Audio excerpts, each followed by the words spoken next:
Les mystères souterrains des infrastructures scellées du début du XXe siècle. Dans les profondeurs insoupçonnées de l'histoire urbaine, la découverte fortuite d'une structure énigmatique peut parfois ébranler les certitudes les plus ancrées.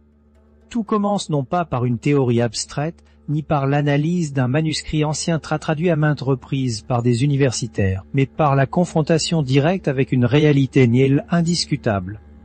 Au sous-sol d'un bâtiment officiel dont la construction remonte, selon les archives publiques, à l'année 897, se trouve une porte de fer massive entièrement scellée par soudure. Plus trouvant encore le mur adjacent, qui selon toute logique architecturale aurait dû mener vers un prolongement de la structure, débouche sur un bloc de béton coulé d'une densité absolue. Ce genre d'aménagement ne résulte jamais du hasard ou d'un simple manque d'espace, il témoigne d'une décision délibérée, coordonnée et définitive. Cette anomalie physique marque le point de départ d'une vaste investigation sur l'existence de réseaux souterrains délibérément dissimulés à la vue du public.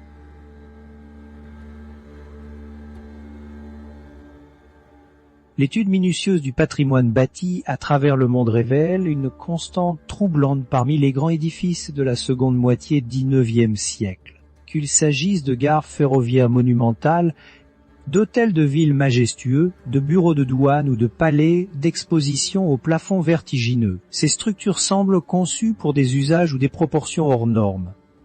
En explorant les fondations de ces monuments sur plusieurs continents, la recherche scientifique met régulièrement au jour l'existence de niveaux inférieurs cachés. Ces espaces profonds sont presque systématiquement inaccessibles au public contemporain.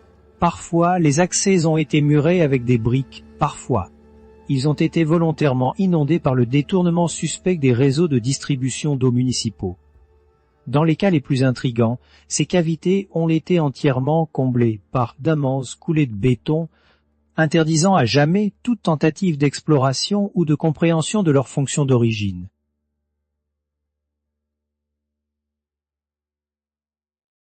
Face à ces constatations, la communauté des chercheurs indépendants s'interroge de moins en moins sur la nature exacte de ce qui repose au fond de ces cavités, mais se concentre sur une peu dérangeante Pourquoi ces vagues de condamnation ont-elles eu lieu simultanément ? Les manuels d'architecture traditionnels et les brochures des sociétés de préservation du patrimoine diffusent un récit historique parfaitement linéaire et rassurant. Selon cette version officielle, l'expansion démographique et l'essor industriel du XIXe siècle auraient poussé des gouvernements à éclairer de grands complexes publics pour célébrer le progrès humain. Cependant, cette narration classique se montre incapable d'expliquer pourquoi, entre 1922 et les 1963, un effort international coordonné a été déployé pour condamner définitivement les niveaux inférieurs de ce bâtiment, qui étaient pourtant restés partiellement accessibles jusqu'alors. Il ne s'agissait nullement de rénovation fonctionnelle, mais de condamnation pure et simple.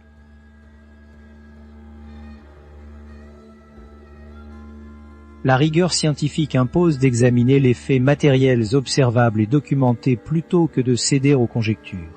L'analyse des registres techniques municipaux de la période allant de 1918 à 1930 met en évidence des lignes budgétaires récurallouées aux travaux publics. Ces dépenses sont presque toujours camouflées sous des appellations administratives standards, telles que des projets de stabilisation des fondations, de remédiation des infrastructures souterraines ou, termes encore plus singuliers, de normalisation infrastructurelle. Interrogés sur la signification exacte de cette expression, les ingénieurs civils et les historiens des techniques proposent des explications vagues ou contradictoires. Certains spécialistes suggèrent qu'il s'agissait simplement de mettre les fondations anciennes en conformité avec les nouvelles normes de charge. Pourtant, dès que la science s'intéresse au volet géométrique du béton injecté, les calculs mathématiques contredisent immédiatement cette hypothèse de bon sens.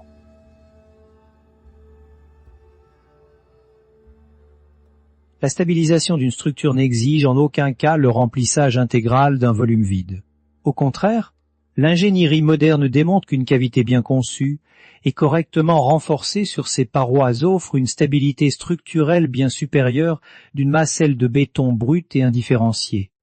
L'acte de couler du béton en quantité massive dans un grand espace souterrain ne répond donc qu'à un objectif principal, y rendre cet endroit définitivement et totalement inaccessible pour les générations futures.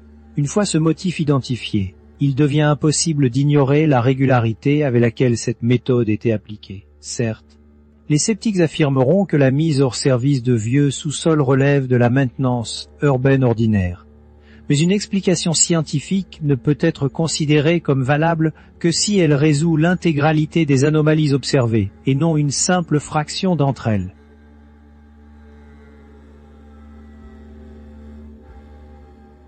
Le postulat d'une simple maintenance technique s'effondre lorsque l'on examine de près l'absence de documentation des génieries préalables. Dans la pratique professionnelle de la construction, il est impensable de déverser des milliers de mètres cubes de béton dans des cavités souterraines sans établir au préalable des relevés topographiques complets, des évaluations de charges et des plans détaillés de la structure réceptrice.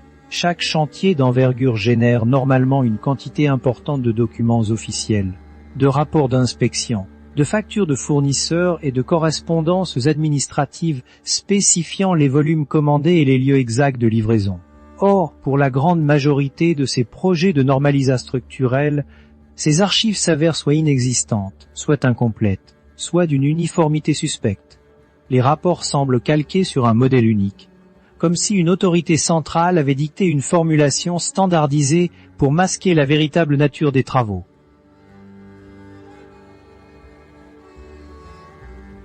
Le phénomène dépasse largement le cadre d'une simple anomalie locale pour s'inscrire dans un modèle global que l'histoire officielle ne parvient pas à justifier.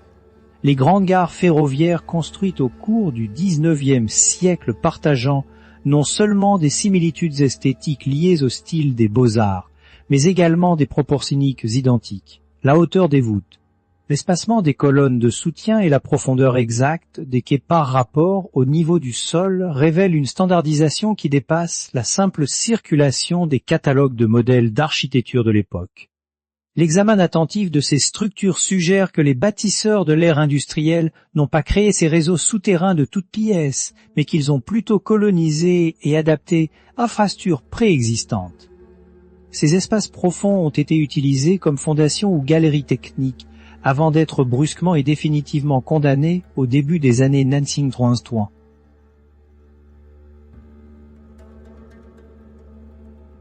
La modernisation des réseaux urbains, souvent évoquée pour justifier les travaux des années 1920, demeure une explication incomplète. L'installation de l'électricité ou du tout à l'égout n'a jamais nécessité l'ammurement complet du patrimoine antérieur, à moins que ce dernier ne contienne des éléments que l'on souhaitait dissimuler à jamais. Dans les rares secteurs qui ont échappé au bétonnage complet et qui furent simplement murés ou inondés, les témoignages de rares explorateurs urbains et des ouvriers municipaux révèlent des caractéristiques techniques déroutantes. La maçonnerie des niveaux inférieurs ne correspond pas du tout aux techniques de construction employées pour la partie visible des édifices. Les spécialistes y observent des méthodes de taille de la pierre et un ajustement des joints d'une précision telle qu'il est difficile de les attribuer aux outils industriels rudimentaires disponibles au XIXe siècle.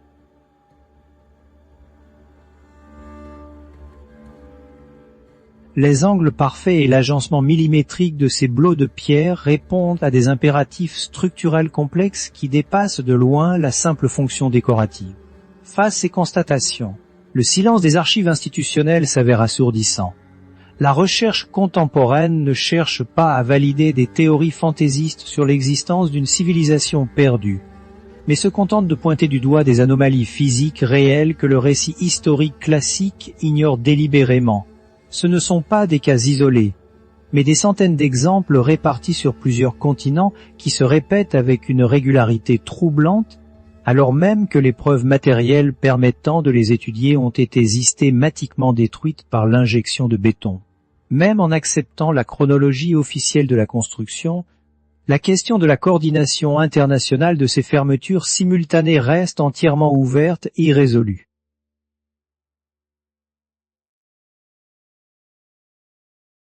La condamnation synchrone de ces espaces au début des années 1900 a exigé une centralisation et une coopération transfrontalière sans précédent, traversant des nations aux systèmes pourtant rivaux. Expliquer cette simultanéité par la simple adoption d'une nouvelle technique de construction est absurde, puisque le béton coulé était utilisé couramment depuis des décennies. De plus, aucun consensus technique mondial de l'époque ne faisait état d'une défaillance soudaine et généralisée des fondations des édifices publics. Les mouvements de réforme urbaine de l'entre-deux-guerres se concentraient sur l'insalubrité, le logement et les transports, sans jamais mentionner la nécessité de sceller de manière les sous-sols des villes. L'explication administrative s'avère donc insuffisante pour justifier le déploiement de ressources aussi massives, suggérant l'intervention d'une volonté supérieure dont les traces écriques et soigneusement gommées.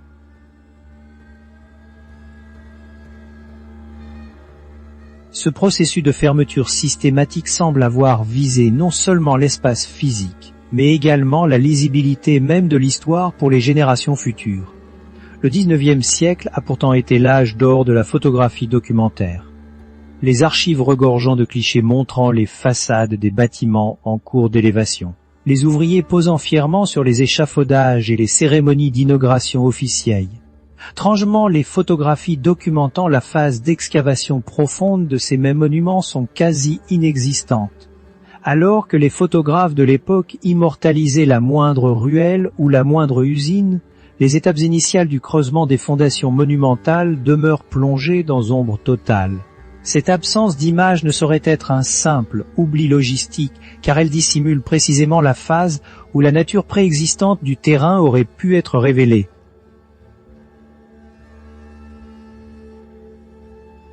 Une opacité similaire entoure la gestion de la main-d'œuvre affectée à ces chantiers souterrains. Les grands projets de construction du XIXe siècle disposent généralement de registres très détaillés, de listes de syndicats et d'articles de presse relatant la vie des ouvriers. Pourtant, les artisans et les terrassiers ayant travaillé sur les niveaux les plus profonds n'apparaissent que de manière globale et anonyme dans les archives financières. Leurs noms de famille sont absents et aucune trace biographique n'indique leur parcours, contrairement à leurs collègues chargés de la construction des étages supérieurs. Tout indique que ces équipes souterraines étaient gérées de façon totalement hermétique, afin d'éviter que des témoignages directs ne se propagent sur la configuration exacte des structures découvertes ou modifiées sous la surface du sol.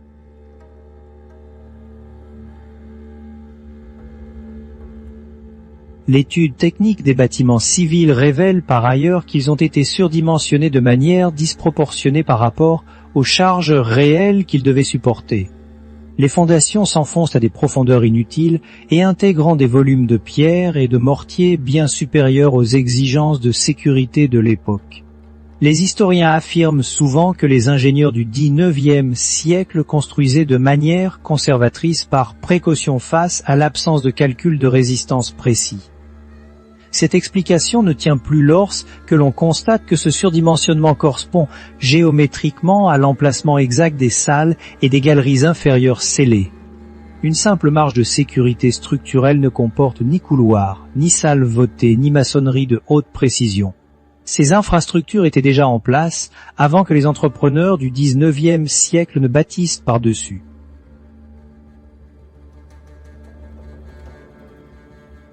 L'histoire humaine n'est pas une simple accumulation passive de faits mémorisés.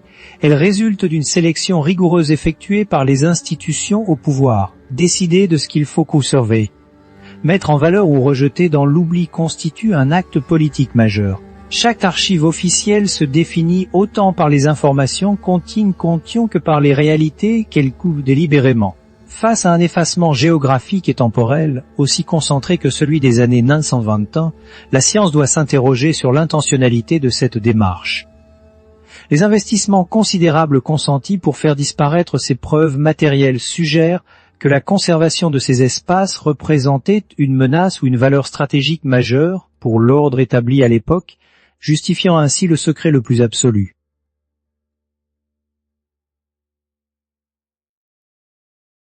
En refusant d'effectuer des relevés archéologiques préliminaires avant le coulage du béton, les autorités de l'époque ont sciemment privé la postérité d'un accès direct à son propre passé.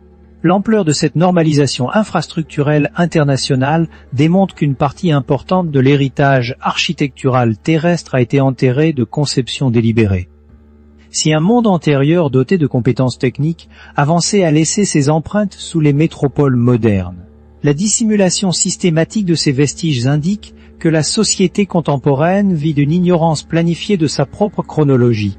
Les quelques indices rescapés de cette purge brumentaire, cachés dans les recoins oubliés des sous-sols non comblés, forçant la recherche scientifique à abandonner ses certitudes confortables pour envisager l'histoire urbaine sous un jour totalement nouveau.